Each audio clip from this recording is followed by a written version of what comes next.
Okuama is no more. This is going to be a sad piece of article or writing. The above title re-echoes a significant statement in the understanding of the disruptive essence of colonialism in Africa as depicted in Chinwe Achebe's Things Fall Apart, a novel which is crucial to the understanding of the African predicament. It was Obierika who told his audience, including his great friend Okonkwo, Abame is no more. The village of Abame was wiped out because her people slaughtered a white man or murdered a white man, the very symbol of colonialism in Africa. The colonial expertise left in its wake a series of punitive expeditions in order to ensure the pacification of the primitive tribes. What happened to the Abame also happened to the Great Benin Kingdom with its invasion in 1897 as a consequence of murdering of agents of colonialism. The fall of the powerful kingdom which once defined the universe from around the Niger Delta towards far today's Republic of Benin and a godlike king whose magical prowess was unrivaled and whose word was law and unchallenged was a clear signal that a white man was not to be toyed with and that the institution he represented had come to stay. What befell Benin ricocheted across many places including Uroboland. The expression Iviri Eka means Benin smoke memorizes till this day the intensity of the firepower and smoke arising from the bombardment of Benin. In the wake of that scorched earth invasion, uncountable lives were lost, artifacts were looted, the godlike king was arrested and deported to Calabar, and bloody episode ended in an era for the Benin people. As I write, the fate of Abame, Benin, and other places that resisted the colonial encounter is being visited on Okuama, the small island with less than 500 inhabitants. Okuama had fallen victim of the present post-colonial contraction, innovated by too many subversive contradictions. The village has emanated from centuries of obscurity and suffocating deprivation to attain obnoxious visibility. From being a somnolent enclave on the bank of the river Forcados, Okuama left the limelight as television, radios, and newspapers struggled to give vent to the bloody drama that has gone on for 1 week and is still ongoing. The people of Okuama have been accused by the Nigerian army of slaughtering or murdering their officers and men numbering 17 who had purportedly gone there on a peace mission. For that, the Nigerian army invaded Okuama and razed it, inflicting destruction, death, and displacement.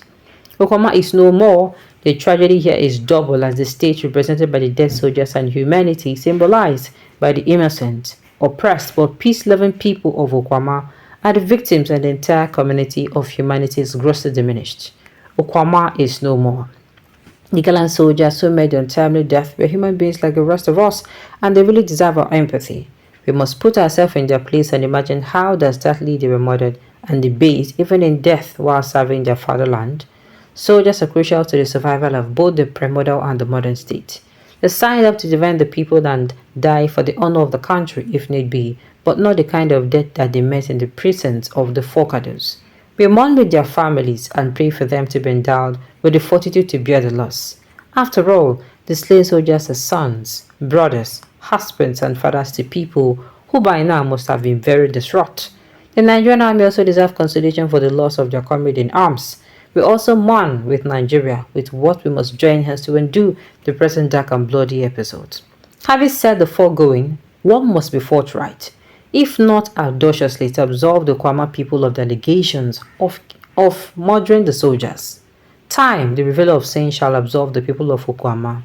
Time will also heal them of the wounds, but the scars and memory of loss will remain wherever they might have been dispersed. The Okuama people who before the military expedition lived on the banks of the Forcados River are of the Ewu clan in Uroboland. Let the military and the Nigerian state check their records and they will discover that there is no single stance of Urobo people committing any infraction against them. The Urobo mindset has always been defined by certain expressions like agave, igometi. You can't be more powerful than government. Enege igometi oha, you don't fight with government. Adejoko ibo, beware the white man. These sayings speak to the high regard, loyalty, and veneration the Yoruba people, among who are the Okuamas have for the government. In the context of the foregoing, the Nigerian army represents the force of a government which the people have always held in the highest of esteem. The Yoruba allegiance to the nation and the Nigerian army is legendary. It is always said among the Yoruba that you only needed to hang the uniform of a soldier near your household and nobody would trespass. The Yoruba people have been very hospitable to soldiers. They always warmly receive them with isagware, the tradition of placing drinks, kola notes, and money in a bowl as a show of friendship and hospitality. There is no soldier posted to Yoruba land that does not know isagware tradition. Let the Nigerian state do a simple fact-checking. There has been no single instance where the Yoruba raised a finger against the military.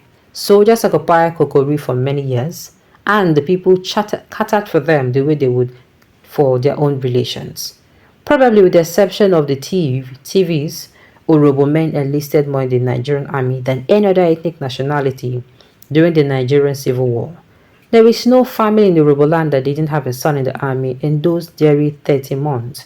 Their son, General David Ejo, was to become Chief of Army Staff after the war.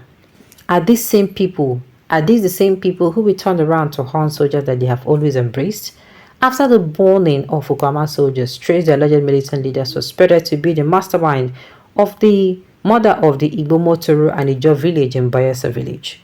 Recall that the originating conflict was between Okuama and the Yoruba community and the Koloba and Ijo community. Will the Yoruba commit such a heinous crime against the state and run to seek refuge in the village of the antagonist tribe? This runs against the grain. The initial narrative offered by the Nigerian army, which accused the placid use of Okuama of murdering the soldiers, needs to be reconstructed. Whoever knows Okuama before the incident will know that the kind of capacity that Solondu troops of the Nigerian army is lacking in the sleepy village. The narrative should be reconstructed. The soldiers could have been murdered elsewhere and the bodies dumped at Okuama. It is not impossible. Yoruba youths have never been known to be militants. Their engagement with the Nigerian state has always been constructive, even at the critical moment. Thankfully, the Senate President, Senator Godswill Akpabio, had asked the authorities to look beyond the area for the perpetrators for the act. The federal government directive to the military to bring the criminals to justice was not only ill-advised, but a carte blanche. It was as good as telling these soldiers to go and destroy and murder, and that has happened. And many innocent people have been murdered, and the survivors have been displaced with no homes to go back to. Okuama is no more. The government seems to lack memory. This happened in Odi and Zakibiam. Has it stopped the act? In fact, the army chief whose watch Odi was leveled hailed from Zakibiam. He was still alive when another chief ordered the raising of Zakibiam. Nations do not evolve like that. The army, no matter the provocation, must learn to act professionally so that it can continue to earn the respect, trust, and cooperation of its citizens. The federal government needs to institute an independent inquiry into what happened at Okuama.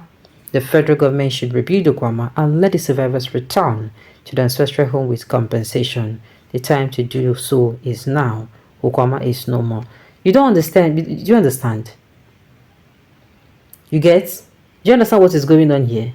First, just like this person said in this article, they gave the government, the military, then do this, then do that. You understand?